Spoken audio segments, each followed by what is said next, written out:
जय हिंद दोस्तों, जोहार आप सभी को। एक बहुत ही छोटा सा क्वेश्चन है, किसी स्टूडेंट ने मेरे पूछे हुए। आयकर की दर 19% से अगर बढ़ जाती है तो प्योर इनकम जो है नेट आय 1% कम हो जाता है, तो आयकर की दर क्या होगा? Rate of income tax increase by 19%, then pure income of a man reduced by 1%, then find rate of income tax. ये क्वेश्चन एसएससी के तो जितने भी मैथ के फाउंडेशन की क्लासेस है, हर क्वेश्चन में कराया गया है परसेंटेज में। आप वहां पे भी देख सकते हैं जो मेरे से क्लास किए थे। और साथ ही साथ यहाँ पे देखिए बहुत ही आसान क्वेश्चन है। आरआरबी ने आप देख रहे हैं कि पूछा हुआ है क्वेश्चन को, एसएससी ने भी बार बार क्वेश्चन को पूछता है। तो सिंपल इस क्वेश्चन में कुछ भी करना नहीं था। सिंपल देखो कि कह रहा है क्या कि इनकम टैक्स आयकर बढ़ा है 19% से, और नेट आय उसका जो है प्योर इनकम जो है वो 1% से घट गया है। सिंपल ध्यान में रखना, अगर किसी का प्योर इनकम क्या होता है तो आयकर देने के बाद जो इनकम बचता है उसी को प्योर इनकम बोलते हैं, नेट आय बोलते हैं। तो यहाँ पे इसका इनकम कांस्टेंट है, आय कांस्टेंट है।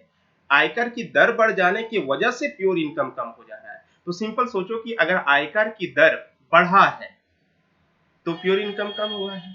अगर आप 5 रुपया मान लेते, आप 100 रुपया कमा रहे हैं और किसी को 10 रुपया टैक्स देते थे तो आपके पास 90 बचा, है ना। मान लेते हैं 100 रुपया आप कमाते हैं, 10 रुपया टैक्स दिए, कितना बचता होगा? 90 बचता होगा। अगर आप टैक्स जो है 5 रुपया ज्यादा देने लगे तो आपके पास 85 ही बचेगा ना, तो 5 रुपया ही कम बचेगा। तो ध्यान में रखना कि इसका जो नॉमरिकल वैल्यू होता है, टैक्स जितना रुपया से बढ़ेगा प्योर इनकम उतना से ही कम होगा। तो सिंपल सा एक इक्वेशन आपको बनाना था। यहाँ पे क्या बनाना था, देखो ध्यान दो। इस तरह के जितने भी क्वेश्चन होंगे कि अगर हम टैक्स का 19% जो आएगा वही क्या होगा कि प्योर इनकम का शुद्ध आय का 1% के बराबर होगा, और इस दोनों का नॉमिकल वैल्यू क्या होगा? कांस्टेंट होगा, इक्वल होगा। परसेंटेज से परसेंटेज हो जाएगा कैंसिल। यहाँ पे अगर हम देखेंगे तो यहाँ पे बता दो टैक्स और प्योर इनकम का जो रेशियो बन जाएगा वो हो जाएगा 1:19 का। तो इनकम जो हो जाएगा यहाँ पे, ठीक ना, हो जाएगा 20। तो रेट ऑफ इनकम टैक्स पूछ रहा था दोस्त। तो बताओ 1 रुपया का आप टैक्स दे रहे हैं टोटल 20 रुपया में से, तो 1/20 इंटू 100 कितना हो जाएगा? 5%। तो सिंपल आंसर कितना हो जाएगा? 5%।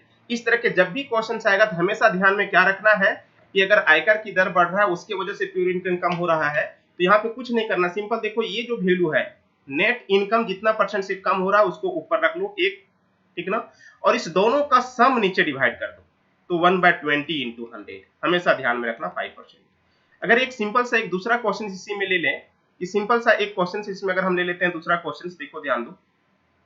सिर्फ यहाँ पे हम चेंज कर रहे हैं वैल्यू को, ठीक ना, कि अगर हम वैल्यू को अगर सिर्फ चेंज कर दें कि मान लेते हैं कि यहाँ पे ये कर देगा 20% और ये कर देता है 5%, ठीक ना। 20% और 5% अगर कर देता है कि रेट ऑफ इनकम टैक्स जो है 20% से बढ़ गया है तो प्योर इनकम 5% से कम हो गया, तो आंसर क्या होगा? तो सिंपल क्या करना था, 5/25 इंटू 100, तो 1/4 आने कितना? 25%। तो ध्यान में रखना है इस तरह के क्वेश्चन को। चलिए, अगर और भी कोई क्वेश्चन आप लोग को अगर दिक्कत हो तो जरूर कमेंट सेक्शन में बताएं। आप तो मेरी जो व्हाट्सएप नंबर है आपके पास, जो आप स्क्रीन पे भी देख रहे हैं, चल रहा होगा यहाँ पे 8603846698, उस पर भी आप कमेंट करके बता सकते हैं। चलिए, बहुत बहुत धन्यवाद।